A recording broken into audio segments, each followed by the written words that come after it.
Welcome to the Wes Miller Show presented by the UNCG Alumni Association. It has been a fantastic week for the men's team, Coach. You're on a 6-game winning streak, and this is the best start in conference ever.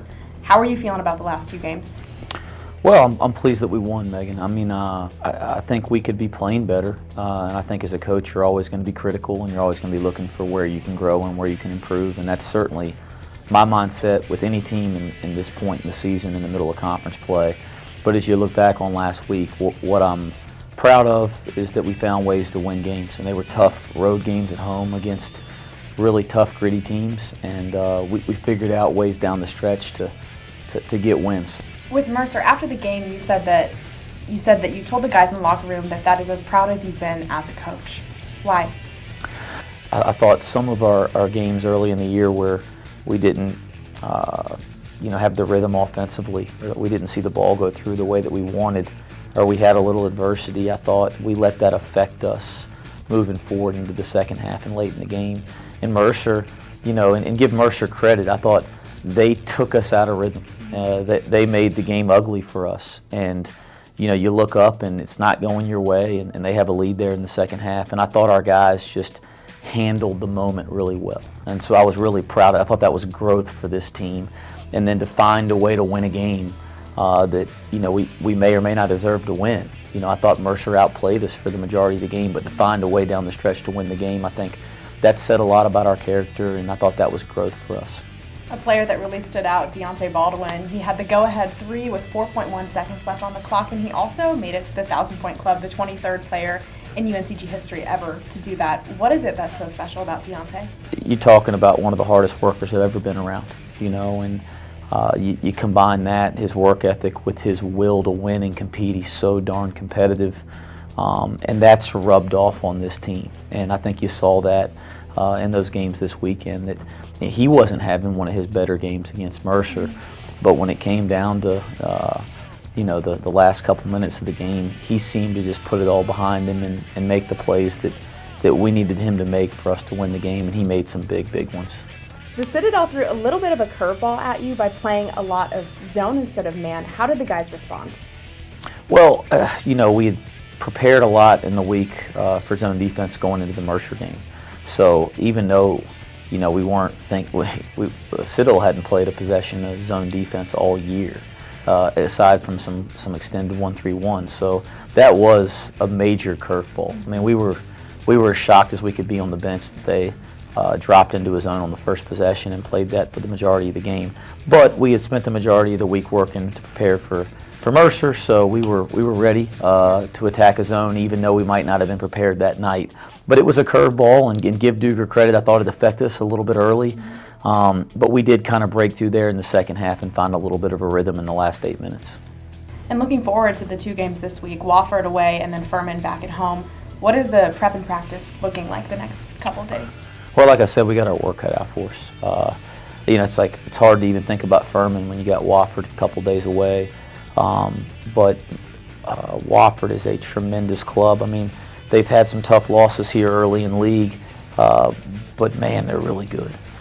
They beat Furman last week at home in a great game. Just watched that last night, and they're good every year. They have a great culture. Mike Young is as good of a coach as we have in college basketball. We know we have our work cut out for us. So the first thing we got to do is have a good practice, and we have good practices, and we focus on us, and we focus on UNCG basketball. So we'll try to do that here today on Monday, and then tomorrow we'll do a good prep day for Wofford and go down on the road and try to get a tough Southern Conference road win. But it is going to be difficult. And then you look ahead to Furman, and man, they're playing great too. They just came off a great win against East Tennessee State at home, and they're rolling, and we've had trouble with Furman over the last couple of years. So it's going to be a difficult week. We're going to try to take it one day at a time. Well, Coach, best of luck on the road and then back at home. Thanks again for your time on the show. If you stick around after the break, you're going to see a little bit from senior center RJ White.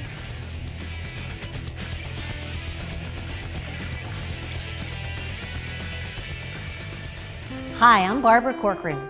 To sell your home on time for the most money, you need a sharp agent with a marketing strategy that creates the most demand. Bottom line, You need a partner willing to put their own money on the line for you. In Greensboro and Winston-Salem, it would be Jason Bramblett. He attracts hundreds of buyers and creates so much demand that Jason can guarantee if your home doesn't sell at a price and deadline you agree to, he will buy it.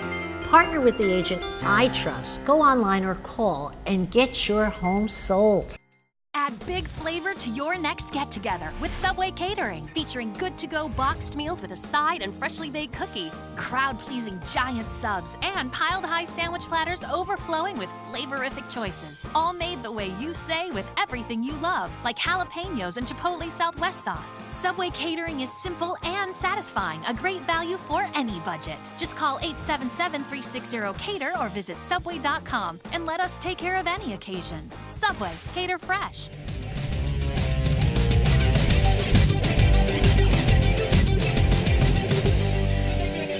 RJ White has been a solid force on the court this season for the Spartans, averaging 10.2 points and 6.2 rebounds per game, which isn't a surprise if you know White's family tree. Growing up, I always thought I was the cool kid, hey, my dad played in the NBA. So it's pretty awesome in that he was the 8th pick in the draft. So I know that's a high honor.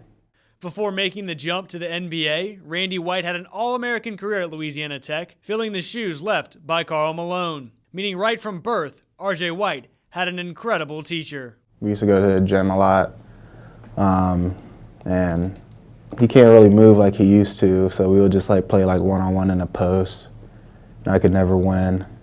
Or we would have a three-point competition, and somehow he still can shoot, so I could never beat him in that until I developed a jump shot once I got in college. By the time RJ got to UNCG, reality began to set in that talent wasn't always going to be able to carry him through his career. Overweight, still been battling with that. Gotten hurt, so confidence was all the way down the drain. My first time not starting, so I wasn't used to that. Just to see me progress with my body, my game, and just how I handle coaching. I take big pride in that. Although, it wasn't always easy for RJ to take in coaching. My freshman year here, I didn't like any of the coaches, probably except for Jackie and Simp.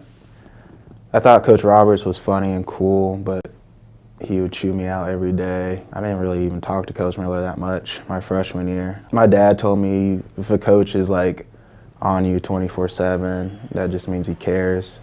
So going in, I knew I'd rather have a coach that would chew me out during practice rather than not saying anything at all, just because I know he wants the best for me and the team. Miller and company knew the right buttons to push, as RJ went from a project to an all-SoCon player for the Spartans. Even Georgetown head coach John Thompson III took note of the 6'8 post player when the Spartans took a trip to D.C. earlier this season. He might be the best offensive post player we played this year.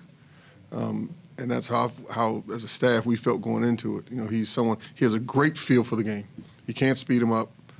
Pressure doesn't bother him. He can score on both blocks over both shoulders, and he's a terrific passer. Big confidence boost after hearing that. Just honor because I know he's a great coach. Confidence. It's what RJ and UNCG have thrived on this season, racing out to a 16-5 record and finding themselves atop the SoCon standings in late January. Me and Deontay, we've been on some unfortunately bad teams here, record-wise. Going out my senior year kind of with a bang means a lot to me, and I'm pretty sure Deontay and everyone else on the staff and players. I'm still not used to it. Never won this much in college. Already passing our win total last year kind of threw me off when Coach brought that up, but it's been enjoyable, it's been fun, just playing on a really good team with good players this year. White's career, more than most, shows that even with natural talent, you must work hard to succeed.